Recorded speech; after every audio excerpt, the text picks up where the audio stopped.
Démocrite et les Abdéritains, et toujours haï les pensées du vulgaire. Qu'il me semble profane, injuste, et téméraire, mettant de faux milieux entre la chose et lui, et mesurant par soi ce qu'il voit en autrui. Le maître d'Épicure en fit l'apprentissage. Son pays le crut fou. Petits esprits.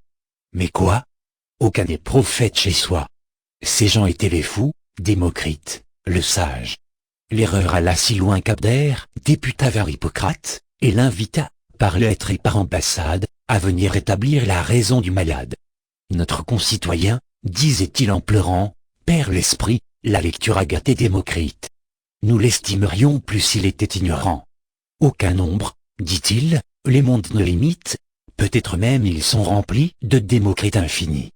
Non content de ce songe, il y joint les atomes, enfants d'un cerveau creux, invisible fantôme, et, mesurant les cieux sans bouger d'ici-bas, il connaît l'univers, et ne se connaît pas. Un temps fut qu'il savait accorder les débats, maintenant il parle à lui-même.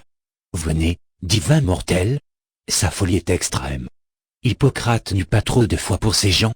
Cependant il partit. Et voyez, je vous prie, quelle rencontre dans la vie le sort cause.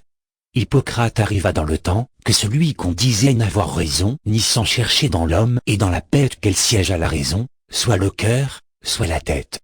Sous un ombrage épais, assis près d'un ruisseau, les labyrinthes d'un cerveau l'occupaient. Il avait à ses pieds main volume, et ne vit presque pas son ami s'avancer, attaché selon sa coutume. Leur compliment fut court, ainsi qu'on peut penser, le sage aménagé du temps et des paroles. Ayant donc mis à part les entretiens frivoles, et beaucoup raisonné sur l'homme et sur l'esprit, ils tombèrent sur la morale. Il n'est pas besoin que j'étale tout ce que l'un et l'autre dit. Le récit précédent suffit pour montrer que le peuple est juge récusable. En quel sens est donc véritable ce que j'ai lu dans certains lieux, que sa voix est la voix de Dieu,